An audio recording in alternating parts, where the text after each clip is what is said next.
Cuba está sob forte cerco dos Estados Unidos. Donald Trump quase diariamente emite provocações e ameaças contra a ilha, que estão cada vez mais somadas a atos de sabotagem por parte dos Estados Unidos, como o bloqueio à entrada de combustíveis, que tem tornado quase insuportável a vida dos cubanos. Eu digo quase porque os cubanos não se entregam fácil. São décadas vivendo sob ataques e de cada uma delas o país sai mais unido e mais forte. Aqui nós vamos listar alguns momentos da história de Cuba em que o país esteve sob ataque direto ou indireto dos Estados Unidos, e são situações que levaram a crises sérias e a muitas mortes, mas que todos eles demonstram que a eficácia dos métodos utilizados pelos Yankees não parecem superar a forte barreira cubana sustentada por todo o povo. Alguns desses episódios são muito conhecidos e outros nem tanto, mas todos já são fato consagrado, embora os Estados Unidos tenham negado por anos a sua participação. Confira conosco. A invasão da Baía dos Porcos é um dos fatos mais conhecidos sobre Cuba, porém pouca gente conhece os seus procedimentos. Ali os Estados Unidos financiaram grupos de mercenários e deu suporte militar à tentativa de invasão de Cuba, apenas 2 anos depois da Revolução. Se a tomada do poder em 1959 significou a superação da ditadura, que há tempos maltratava o povo cubano, a resistência a essa invasão na Baía dos Porcos significou o grande teste de legitimidade dos revolucionários. Fidel liderou pessoalmente as atividades de defesa. Cuba promoveu uma rápida campanha de mobilização que logo reuniu 200 mil civis na recém-criada Milícia Nacional Revolucionária. Foram necessárias 72 horas para vencer os invasores. Nessa foto, que eu mesmo tirei no Museu da Revolução em Cuba, está uma lista do tipo de gente que fazia parte do exército mercenário. Latifundiários, grandes proprietários, ex-militares, grandes comerciantes, capangas, acomodados, magnatas e outros mais. Nessa outra foto, nós vemos um míssil antiaéreo utilizado na defesa de Cuba e ao lado dele destroços de um avião abatido, cujas insígnias apontavam a participação dos Estados Unidos na operação, que eles haviam negado por algum tempo. Playa Girón es un símbolo para todos los pueblos oprimidos. Playa Girón es la primera derrota del imperialismo en América Latina, pero también es una de las primeras derrotas del imperialismo en escala mundial. A Operação Mangusto foi um programa multifacetado para desestabilizar o regime cubano. Tramada pela CIA, essa operação envolvia ações militares, econômicas, políticas, sabotagens e campanhas de pressão psicológica contra o povo na ilha. O Estado cubano respondeu intensificando a organização e a mobilização popular por meio dos Comitês de Defesa da Revolução, os famosos CDRs, elevando a vigilância sobre possíveis contra-revolucionários infiltrados e fomentando o clima de unidade e de resistência. A Operação Mangusto é outra que os Estados Unidos negaram a participação, mas boa parte dos documentos já foram desclassificados. No site do próprio Departamento de Defesa dos Estados Unidos é possível conferir os planos e as metas das ações de sabotagem. Vamos dar uma olhada? Esse site, que podemos chamar de Gabinete do Historiador, é vinculado ao Departamento de Defesa dos Estados Unidos e ele conta parte da história oficial do país. Nesse link, que nós vamos deixar na descrição, existe toda a descrição das ações perpetradas pelos Estados Unidos na Mongoose Operation, ou Operação Mangusto. Aqui você vê que tem categorias de ações militares, psicológicas, todo tipo. Aqui, por exemplo, no link 7 nós vemos promover temas repetitivos em programas de rádio para gerar um sentimento de desaprovação sobre o regime de Castro. A ideia, nessa tabela do meio, nós vemos que a ideia era minar as bases psicológicas do regime cubano.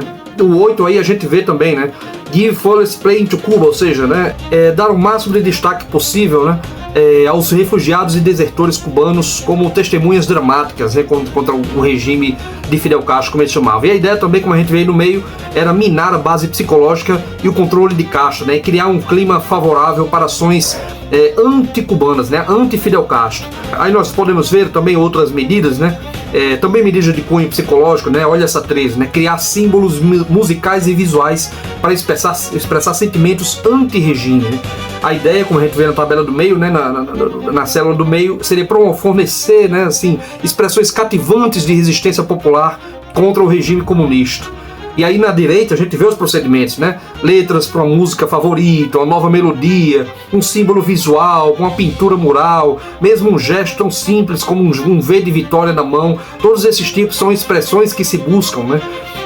Abaixo a gente vê selecionar a operação de sabotagem, né, que seria, né, a atribuição da CIA. A função seria causar impacto psicológico no regime e também na opinião pública, né? Vamos ver outras medidas de inteligência, como a gente vê aí, medidas militares, né? Veja essa 20, né? Incorporar cubanos nas Forças Armadas dos Estados Unidos para treinamento. A ideia era satisfazer os anseios da liderança exilada em Cuba, né, e constituir uma reserva potencial para uma possível ação militar no futuro. Nesse item 21 a gente vê, né, o interesse econômico, reforçar o efeito das sanções através de um esforço maior para obter uma maior participação de outros países, né, países da OTAN, do México, e a ideia, como a gente vê aí, a direita seria restringir ainda mais a economia de Cuba. E a gente vê também, né, nessas células de baixo, infiltrar-se nas operações do mercado negro em Cuba para sabotagem econômica. A intenção era agravar a situação econômica do país. Alguma diferença para o que os Estados Unidos fazem ainda hoje, quase 70 anos depois? Outro momento traumático para o povo cubano foi o atentado que incendiou e destruiu a loja El Encanto, ainda em abril de 1961. A indignação gerada pela ação foi outro recurso que o governo cubano utilizou para disseminar ideais de unidade e resistência contra os terroristas. Em outubro de 1976, uma explosão derrubou o voo 455 da Cubana de Aviación, né, causando a morte ali de 73 pessoas, entre eles a seleção juvenil de esgrima de Cuba, que estava vindo cheio de medalhas de ouro do torneio realizado na Venezuela. Essa ação foi orquestrada por um sujeito chamado Luis Posada Carriles, um dos maiores terroristas do século XX. Durante uma fase crítica dos cubanos dos anos 90, após a queda da União Soviética, o mesmo Luis Posada Carriles orquestrou novas ações de terrorismo e sabotagem, como a explosão de bombas em hotéis que mataram e feriram turistas que visitavam Cuba. Também naquele período ocorreram sequestros a embarcações e a reação cubana foi implacável. Foi a última vez que a pena de morte foi aplicada na ilha, em 2003, com a execução de 3 envolvidos. Luis Posada Carriles, porém, nunca foi punido. O governo cubano insistiu na sua qualificação como terrorista e o povo por muito tempo fez campanha pela sua extradição. Mas ele nunca foi efetivamente punido, vivendo livremente em Miami até morrer em 2018.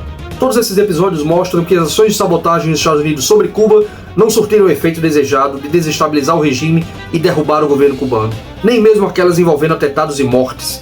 Cuba tem uma doutrina de defesa paulatinamente construída no correr dessas décadas, sintetizadas no conceito de guerra de todo o povo, com referência ao pensamento de Fidel Castro e de José Martí. A premissa é de que, em contexto de combate, toda a população cubana encontra lugar nas ações de defesa.